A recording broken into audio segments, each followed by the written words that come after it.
밝은 분홍색 등산복을 입은 한 여인이 절벽 아래로 떨어지고 있었습니다. 방금까지 함께 사진을 찍자며 웃던 그녀였죠. 떨어지는 순간 그녀의 시선은 아래를 향했습니다. 저 멀리 보이는 바위들과 나무들이 점점 가까워지고 있었죠. 30m는 좋게 되어 보이는 높이, 새까맣게 보이는 절벽 아래가 그녀를 향해 다가오고 있었습니다. 절벽 위에서 누군가가 소리쳤습니다. 수연아! 라는 다급한 목소리였죠. 하지만 그 목소리의 주인공, 노란색 등산복을 입은 그 사람의 손은 여전히 앞으로 뻗어 있었습니다. 마치 방금 무언가를 밀어낸 듯한 자세로 말입니다. 25년을 함께한 친구, 오늘 아침까지도 같이 김밥을 나눠 먹었던 그 사람이었습니다. 떨어지면서 그녀가 본 것은 점점 커지는 바위의 모습이었습니다. 등산화가 공중에서 헛발질을 했고 배낭이 몸에서 떨어져 나갔습니다. 그녀의 머릿속에는 단 하나의 생각만이 스쳤죠. 아이들이, 자신의 두 아이들 얼굴이었습니다. 근처를 지나던 다른 등산객들이 비명을 질렀습니다. 형광 주황색 등산복을 입은 한 남자가 급히 119를 눌렀고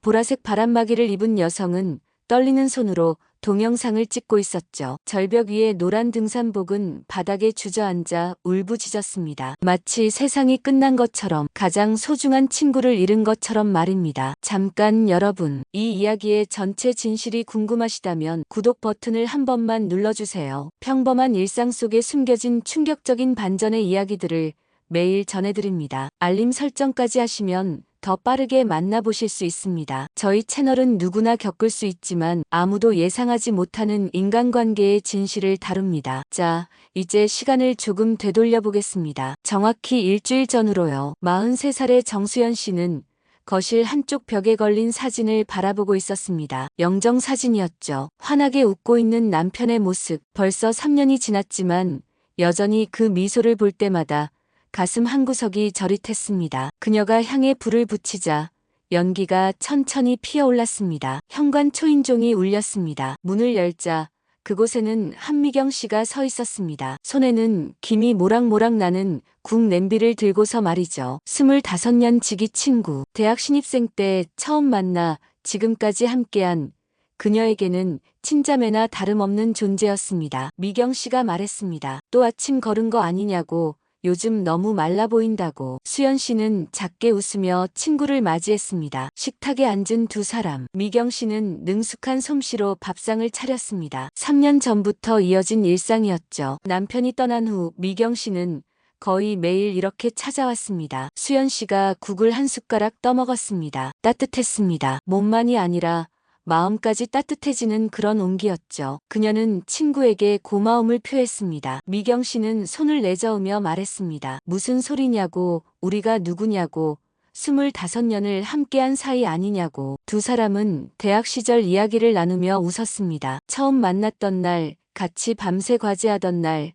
서로의 연애를 응원하던 날들. 미경 씨는 수연 씨의 손을 잡았습니다. 그리고 말했죠. 이제 그만 털고 일어나야 한다고. 민호 씨도 하늘에서 그걸 바랄 거라고. 수연 씨의 눈가가 촉촉해졌습니다. 3년. 긴 시간이었지만 여전히 남편의 빈자리는 컸습니다. 특히 그날 등산을 가자고 조른 것이 자신이었다는 죄책감은 더욱 그랬죠. 만약 그날 산에 가지 않았다면 남편은 지금도 살아있을 텐데. 미경 씨가 휴지를 건네며 말했습니다. 그만 자책하라고.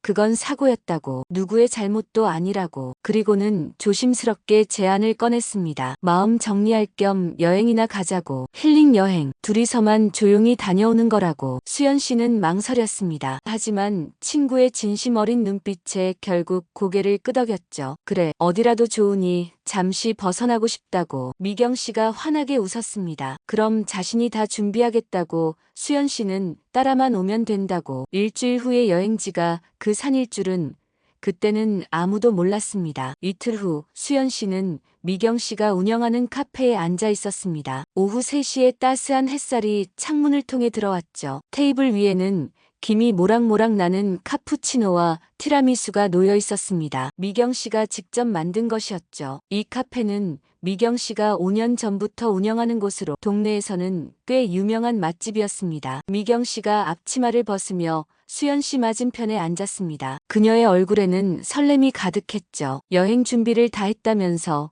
코스를 설명하기 시작했습니다. 첫째 날은 온천, 둘째 날은 맛집 투어, 셋째 날은 가벼운 산책. 수연 씨는 친구의 설명을 들으며 작게 웃었습니다. 이렇게 세심하게 준비해준 친구가 고마웠죠. 카페 문이 열리고 손님들이 들어왔습니다. 미경 씨가 일어나 주문을 받으러 갔죠. 수연 씨는 창밖을 바라보았습니다. 거리를 지나가는 사람들, 평화로운 일상의 풍경. 3년 전까지는 남편과 함께 이런 카페에 자주 왔었죠. 그때는 이런 평범한 순간들이 얼마나 소중한지 몰랐습니다. 미경 씨가 다시 돌아왔습니다. 손에는 여행 팸플릿을 들고 있었죠. 그녀가 펼쳐 보인 것은 강원도의 한 산이었습니다. 수연 씨의 표정이 순간 굳었습니다. 그곳은 남편이 사고를 당한 바로 그 산이었죠. 미경 씨가 재빨리 말했습니다. 알아. 하지만 그곳에 가서 제대로 작별 인사를 해야 한다고. 그래야 진짜 마음 정리가 될 거라고. 수연 씨는 고개를 저었습니다. 안 된다고. 그곳만은 정말 못 가겠다고. 미경 씨가 수연 씨의 손을 꼭 잡았습니다. 자신이 옆에 있을 거라고.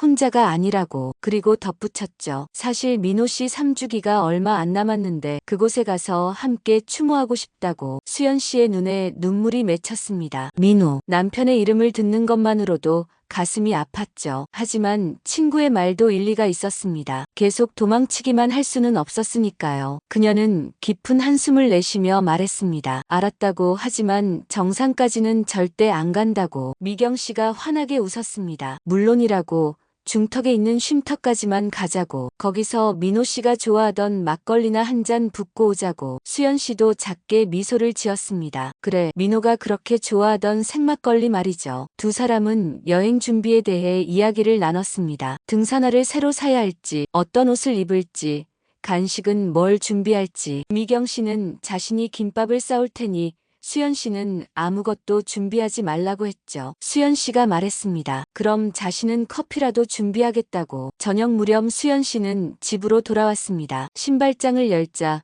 그곳에는 먼지가 쌓인 등산화가 보였습니다. 3년 전 남편과 함께 샀던 것이었죠. 분홍색 등산화. 남편이 골라준 것이었습니다. 밝은 색이 잘 어울린다면서 말이죠. 그녀는 등산화를 꺼내 먼지를 털었습니다. 침실로 들어가 옷장을 열었습니다. 그곳에는 남편의 등산복이 그대로 걸려 있었습니다. 파란색 바람막이, 회색 등산 바지. 3년이 지났지만 아직도 버리지 못했죠. 그녀는 남편의 옷을 만져보았습니다. 천이 바스락거리는 소리가 들렸습니다. 핸드폰이 울렸습니다. 미경 씨의 메시지였죠. 내일 아침 6시에 출발하자는 내용이었습니다. 일기예보를 확인해보니 날씨가 정말 좋을 거라고. 수연 씨는 답장을 보냈습니다. 알았다고. 늦지 않게 준비하겠다고. 그날 밤 수연 씨는 꿈을 꾸었습니다. 남편과 함께 산을 오르는 꿈이었죠. 남편이 웃으며 손을 내밀었습니다. 하지만 손을 잡으려는 순간 남편의 모습이 사라졌습니다. 그녀는 깜짝 놀라 잠에서 깨어났죠. 시계를 보니 새벽 4시였습니다. 더 이상 잠이 오지 않았습니다. 그녀는 거실로 나와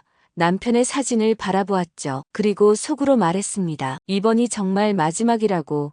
이번에는 제대로 보내드리겠다고. 다음 날 아침 6시 미경 씨의 SUV가 수연 씨의 아파트 앞에 도착했습니다. 수연 씨는 분홍색 등산복을 입고 나왔죠. 미경 씨는 노란색 등산복을 입고 있었습니다. 밝고 화사한 색이 잘 어울린다며 웃었죠. 트렁크에는 이미 김밥과 간식, 물이 가득 실려 있었습니다. 차는 고속도로를 달렸습니다. 라디오에서는 오래된 팝송이 흘러나왔죠. 두 사람이 대학 시절 좋아하던 노래였습니다. 미경 씨가 흥얼거렸고 수연 씨도 따라 불렀습니다. 잠시나마 마음이 가벼워지는 순간이었죠. 창밖으로 보이는 산들이 점점 가까워졌습니다. 2시간 후 그들은 산 입구에 도착했습니다. 평일 아침이라 등산객이 많지 않았죠. 주차장에는 차가 서너 대뿐이었습니다. 수연 씨는 차에서 내리자마자 깊게 숨을 들이쉬었습니다. 3년 만에 맞는 이곳의 공기, 소나무 향기와 흙냄새가 섞여 있었죠. 등산로 입구에 서자 수연 씨의 다리가 떨렸습니다. 미경 씨가 팔짱을 꼈죠. 천천히 가자고, 무리하지 말자고. 두 사람은 완만한 경사를 따라 걷기 시작했습니다. 발밑에서 낙엽이 바스락거렸고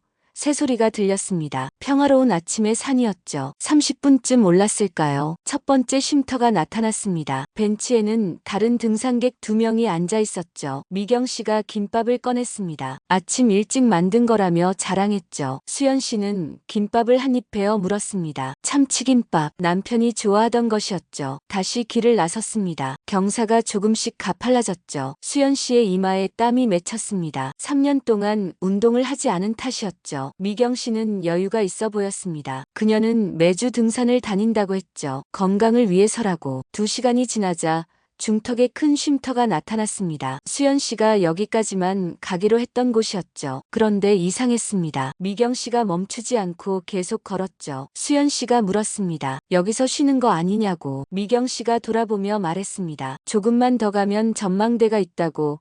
거기가 더 좋다고. 수연 씨는 망설였지만 따라갔습니다. 길은 점점 좁아졌고 한쪽은 절벽이었죠. 그녀의 심장이 빨리 뛰기 시작했습니다. 이 길, 왠지 낯이 익었죠. 3년 전 남편과 마지막으로 걸었던 그 길과 비슷했습니다. 갑자기 미경 씨가 멈춰 섰습니다. 그리고 돌아보며 말했죠. 여기야, 바로 여기. 수연 씨가 주변을 둘러보았습니다. 좁은 등산로, 왼쪽에 절벽, 오른쪽에 바위. 그녀의 얼굴이 하얗게 질렸습니다. 여기는 남편이 떨어진 바로 그곳이었죠. 미경 씨가 말했습니다. 정확히 여기서 민호 씨가 떨어졌다고. 발을 헛디뎌서 수연 씨의 다리에 힘이 풀렸습니다. 왜 여기로 데려온 거냐고. 여기는 오지 않기로 했다고. 미경 씨가 다가왔습니다. 그리고 수연 씨의 어깨를 잡았죠. 그때였습니다. 미경 씨가 수연 씨를 절벽 쪽으로 밀었습니다. 순간적이었죠. 수연 씨는 균형을 잃고 비틀거렸습니다. 절벽 끝에 간신히 서서 미경 씨를 바라보았죠. 미경 씨의 얼굴에는 낯선 표정이 있었습니다. 차갑고 무서운 표정이었죠. 수연 씨가 떨리는 목소리로 물었습니다. 뭐 하는 거냐고. 미경 씨가 한 발 더 다가왔습니다. 그리고 말했죠. 미안하다고 하지만 어쩔 수 없다고. 수연 씨는 본능적으로 옆으로 피했습니다. 하지만 발밑에 돌이 굴러가며 그녀는 다시 균형을 잃었죠. 미경 씨가 다시 손을 뻗었습니다. 이번에는 확실하게 밀어내려는 듯했죠. 수연 씨는 필사적으로 미경 씨의 손목을 잡았습니다. 두 사람이 잠시 대치했습니다. 그 순간 저 멀리서 다른 등산객들의 목소리가 들렸죠. 미경 씨가 순간 당황했습니다. 그리고 재빨리 연기를 시작했죠. 수연 씨를 잡으려는 척하며 소리쳤습니다. 조심해, 위험해 라고. 하지만 그 손은 여전히 밀어내려 하고 있었습니다. 수연 씨는 마지막 힘을 다해 옆으로 몸을 던졌습니다. 그리고 그녀는 떨어졌습니다. 절벽 아래로. 분홍색 등산복이 공중에서 나부꼈고 비명소리가 산을 울렸죠. 떨어지던 수연 씨의 몸이 무언가에 부딪혔습니다. 절벽 중간에 튀어나온 바위 턱이었죠. 충격으로 의식이 멀어졌다가 다시 돌아왔습니다. 온몸이 아팠지만 살아있었습니다. 그녀는 간신히 바위를 붙잡고 있었죠. 오른쪽 다리에서 피가 흐르고 있었지만 기적적으로 큰 부상은 없었습니다. 위에서 미경 씨의 목소리가 들렸습니다. 살려주세요. 제 친구가 떨어졌어요. 라고 울부짖는 소리였죠. 연기였습니다. 완벽한 연기. 곧이어 여러 사람의 발소리와 목소리가 들렸습니다. 구조대를 부른다는 소리, 로프가 있냐는 소리, 난리가 났죠. 수연 씨는 바위 틈에 몸을 더 깊이 밀어 넣었습니다. 그리고 조용히 있었죠. 지금 소리를 지르면 구조될 수 있을 겁니다. 하지만 그녀의 직감이 말했습니다. 아직은 때가 아니라고. 뭔가 더 큰 일이 숨어 있다고. 전직 보험조사관의 본능이었을까요? 그녀는 숨을 죽였습니다. 1시간이 지나자 구조대가 도착했습니다. 로프를 타고 내려온 구조대원이 그녀를 발견했죠. 의식이 있냐는 물음에 그녀는 고개를 끄덕였습니다. 하지만 말은 하지 않았죠. 충격으로 말을 못하는 척했습니다. 들것에 실려 올라오는 동안 그녀는 미경 씨의 얼굴을 보았습니다. 눈물로 범벅이 된 얼굴. 하지만 그 눈빛 깊은 곳에는 실망이 있었죠. 병원 응급실. 의사가 말했습니다. 정말 운이 좋았다고. 15m를 떨어졌는데 타박상과 찰과상뿐이라니 기적이라고. 수연 씨는 여전히 말이 없었습니다. 미경 씨가 병실로 들어왔죠. 그녀의 손에는 꽃다발이 들려 있었습니다. 미안하다고, 자기가 더 조심했어야 했다고 눈물을 흘리며 사과했죠. 수연 씨는 미경 씨를 바라보았습니다. 25년을 함께한 친구. 남편이 죽고 나서 3년 동안 매일같이 찾아와 준 친구. 그런 친구가 왜, 도대체 왜? 그녀는 입을 열었습니다. 작고 떨리는 목소리로 말했죠. 괜찮다고, 사고였다고. 미경 씨가 안도의 한숨을 쉬었습니다. 그리고 수연 씨의 손을 잡았죠. 따뜻한 손이었지만 수연 씨는 소름이 끼쳤습니다. 미경 씨가 말했습니다. 푹 쉬라고, 태어나면 자기 집에서 요양하자고. 수연 씨는 고개를 저었습니다. 집에 가고 싶다고, 혼자 있고 싶다고. 그날 밤 홀로 병실에 누워있던 수연 씨는 생각했습니다. 3년 전 그날 남편도 이렇게 떨어졌던 걸까요? 그때도 미경 씨가 함께 있었습니다. 남편과 미경 씨, 그리고 다른 동호회 사람들. 미경 씨의 증언으로는 남편이 사진을 찍다가 발을 헛디뎠다고 했죠. 아무도 의심하지 않았습니다. 핸드폰을 꺼내 들었습니다. 인터넷 검색창에 남편의 이름을 입력했죠. 3년 전 기사들이 떴습니다. 등산 사고,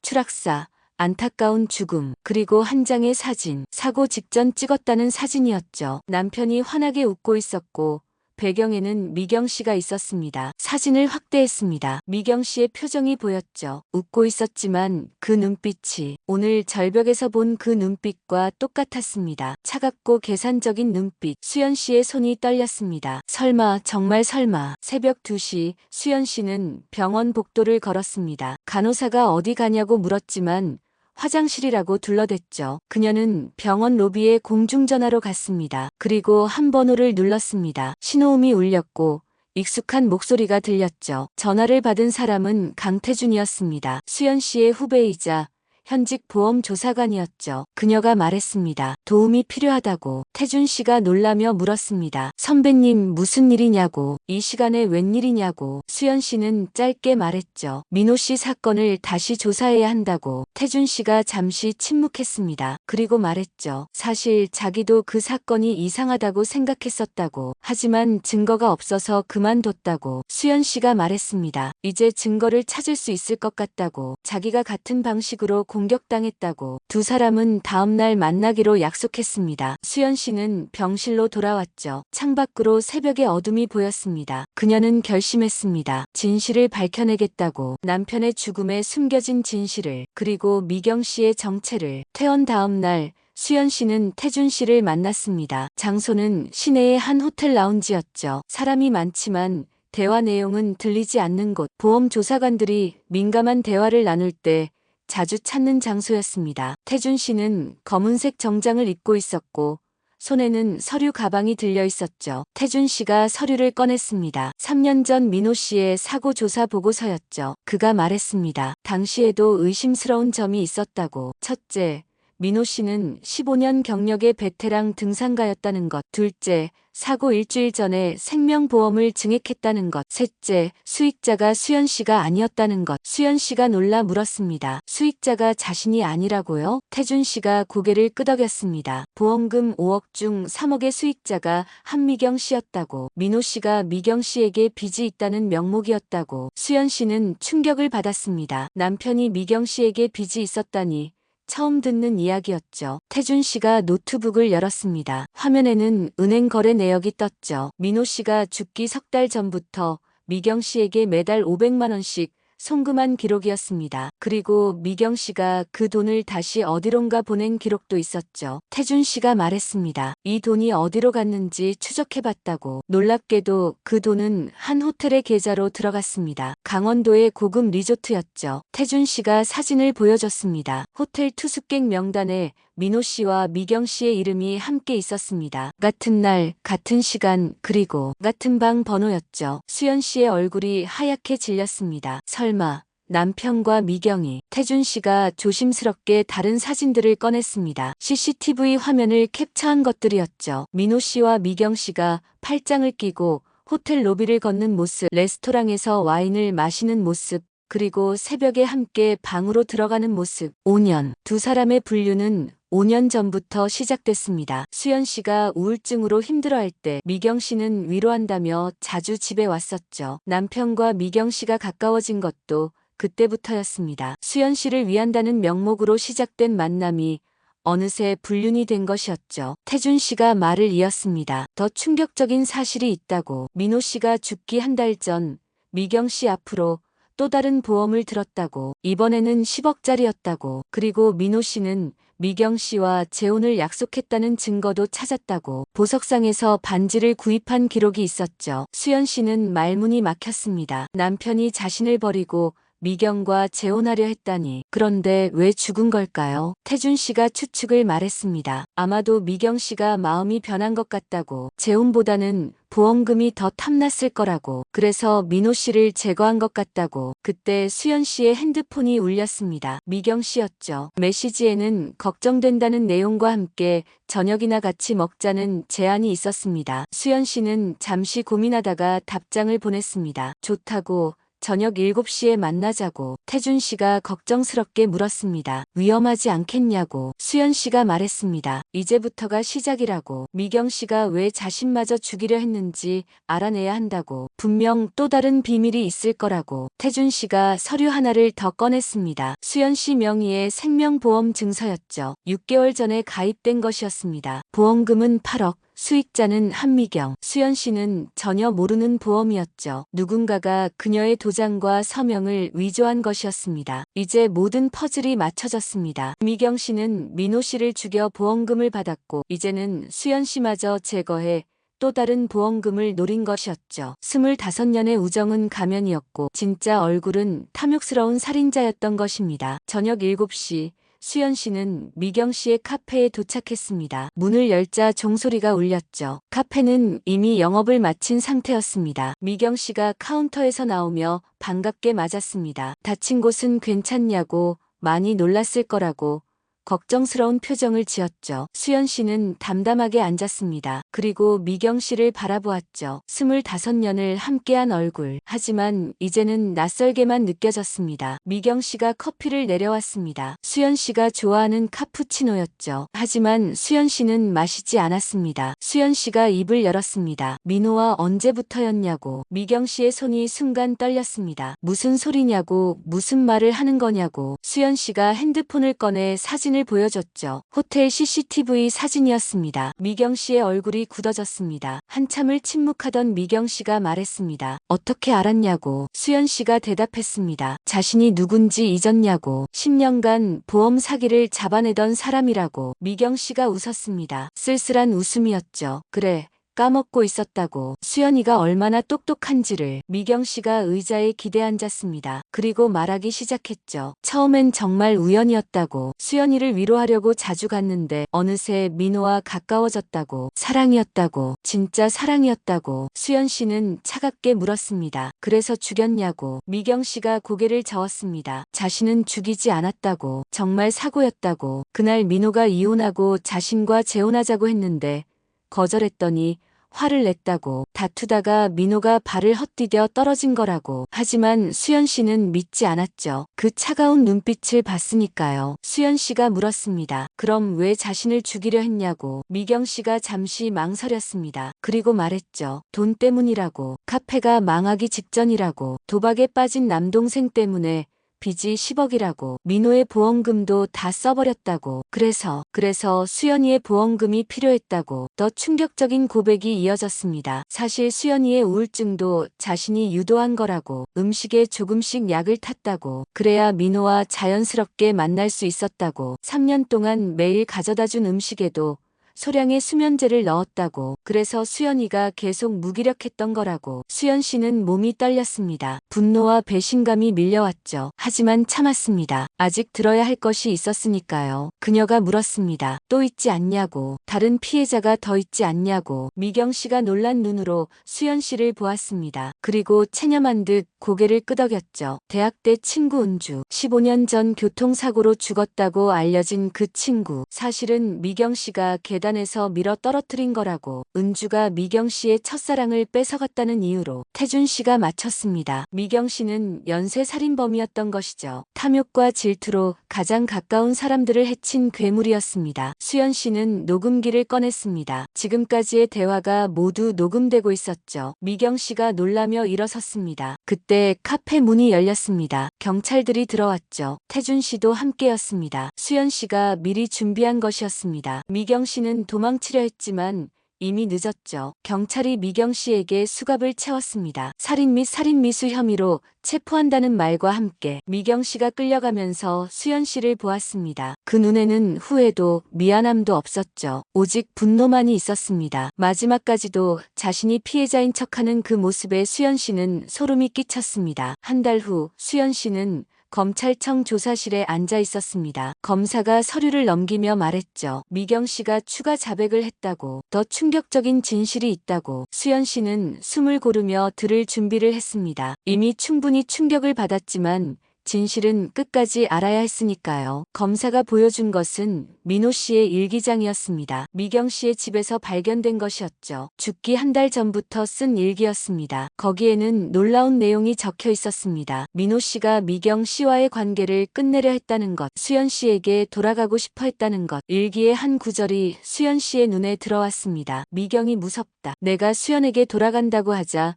눈빛이 변했다. 만약 내게 무슨 일이 생긴다면 그건 사고가 아닐 것이다. 민호 씨는 자신의 죽음을 예감했던 것이었죠. 검사가 말을 이었습니다. 미경 씨의 컴퓨터에서 검색 기록을 찾았다고. 사고로 위장한 살인 방법, 절벽에서 밀어 떨어뜨리는 법, 목격자가 있을 때의 대처법, 모든 것이 치밀하게 계획된 살인이었던 것입니다. 심지어 그날 등산 코스도 미경 씨가 정한 것이었죠. 더 놀라운 것은 미경 씨의 과거였습니다. 본명은 한미경이 아니었죠. 김선자, 사기와 절도로 수차례 전과가 있던 인물이었습니다. 20살에 신분을 세탁하고 대학에 입학했고 그곳에서 수연 씨를 만난 것이었죠. 처음부터 목적을 가지고 접근한 것이었습니다. 수연 씨네 집안이 부유하다는 것을 알고 일부러 친구가 된 것, 졸업 후에도 계속 곁에 머문 것도 언젠가 기회를 노리기 위해서였죠. 민호 씨와의 결혼을 축하한 것도, 아이들의 이모 역할을 자처한 것도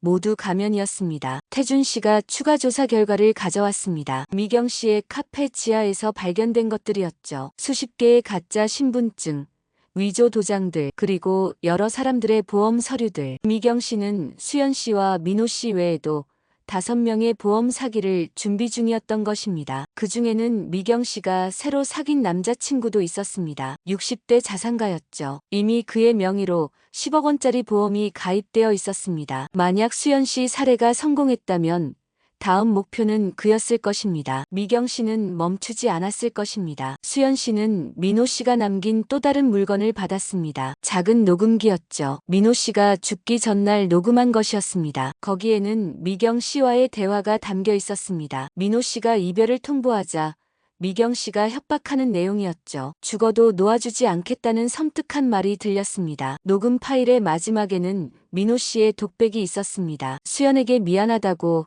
정말 후회한다고, 사랑한다고, 그리고 아이들을 부탁한다고. 눈물 섞인 목소리였죠. 수연 씨는 녹음을 들으며 흐느꼈습니다. 남편도 피해자였던 것입니다. 검사가 말했습니다. 미경 씨는 무기징역을 구형할 예정이라고. 계획적 살인, 살인미수, 사기, 문서 위조 등 죄목이 10개가 넘는다고. 하지만 미경 씨는 여전히 반성하지 않는다고. 오히려 수연 씨를 원망하고 있다고 했죠. 수연 씨는 검찰청을 나왔습니다. 하늘이 맑았죠. 3년 만에 처음으로 가슴이 후련했습니다. 남편의 죽음에 대한 죄책감도, 미경에 대한 배신감도 이제는 내려놓을 수 있을 것 같았습니다. 진실을 알게 된 것만으로도 충분했으니까요. 집으로 돌아온 수연 씨는 아이들을 꼭 안아주었습니다. 16살 딸과 14살 아들. 그동안 엄마의 우울증 때문에 많이 힘들었을 아이들이었죠. 이제부터는 더 강하고 건강한 엄마가 되어주겠다고 약속했습니다. 6개월 후 법정. 한미경,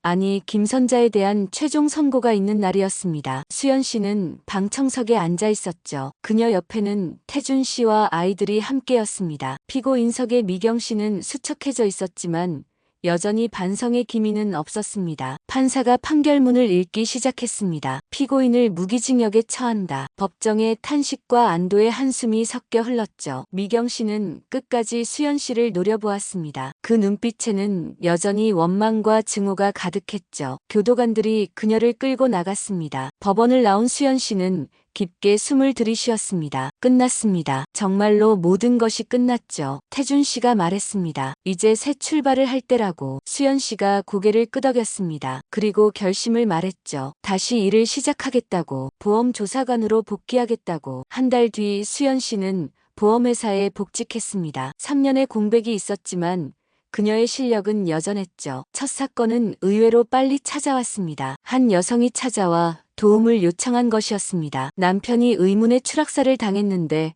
뭔가 이상하다고. 수연 씨는 그 여성의 눈을 보았습니다. 3년 전 자신과 똑같은 눈이었죠. 진실을 알고 싶어하는, 하지만 두려워하는 눈. 수연 씨는 그녀의 손을 잡았습니다. 그리고 말했죠. 도와드리겠다고, 진실을 찾아드리겠다고. 조사를 시작한 지 일주일 만에 수연 씨는 단서를 찾았습니다. 역시나 보험금을 노린 살인이었죠. 이번에는 시동생이 범인이었습니다. 수연 씨의 도움으로 그 여성은 정의를 찾을 수 있었습니다. 그녀는 눈물을 흘리며 감사 인사를 했죠. 수연 씨는 깨달았습니다. 자신이 겪은 아픔이 누군가를 도울 수 있는 힘이 되었다는 것을. 미경에게 당한 일은 끔찍했지만 그 경험이 다른 피해자들을 구할 수 있는 지혜가 되었다는 것을. 고통에도 의미가 있을 수 있다는 것을. 저녁 수연 씨는 아이들과 함께 남편의 묘지를 찾았습니다. 석양이 비치는 묘비 앞에서 그녀는 조용히 말했죠. 이제 알았다고. 당신도 힘들었을 거라고. 용서한다고. 그리고 고맙다고. 마지막까지 가족을 생각해줘서 고맙다고. 딸이 물었습니다. 엄마, 사람을 믿어도 될까요? 배신당할 수도 있는데. 수연 씨는 딸을 안으며 말했죠. 그래도 믿어야 한다고. 한 명의 배신자 때문에 세상의 모든 선한 사람들을 의심하면 안 된다고. 다만 조금 더 현명하게 사람을 봐야 한다고. 아들이 덧붙였습니다. 그래서 엄마가 다시 보험조사관이 된 거예요? 나쁜 사람들을 잡으려고? 수연 씨가 웃으며 대답했습니다. 아니라고. 억울한 사람들을 돕기 위해서라고. 진실을 찾아주기 위해서라고. 집으로 돌아가는 길 수연 씨의 핸드폰이 울렸습니다. 새로운 사건 의뢰였죠. 또 다른 의문의 추락사. 그녀는 메모를 하며 내일 일정을 잡았습니다. 이제 그녀에게는 사명이 있었습니다. 진실을 밝히는 것, 정의를 찾아주는 것. 그날 밤 수연 씨는 일기를 썼습니다. 오늘로 미경과의 일은 완전히 끝났다. 25년의 거짓 우정, 남편의 죽음, 나를 죽이려 한 시도. 모든 것이 악몽 같았다. 하지만 나는 살아남았고 더 강해졌다. 이제 나는 안다. 가장 가까운 사람이 가장 위험할 수 있다는 것을. 하지만 그렇다고 모든 사람을 의심하며 살 수는 없다는 것을. 마지막 페이지에 그녀는 이렇게 적었습니다. 누군가 이 이야기를 듣는다면 기억했으면 좋겠다. 진실은 때로 고통스럽지만 거짓 속에서 사는 것보다는 낫다는 것을. 그리고 아무리 완벽해 보이는 가면도 언젠가는 벗겨진다는 것을. 정의는 늦을 수는 있어도 결코 사라지지 않는다는 것을.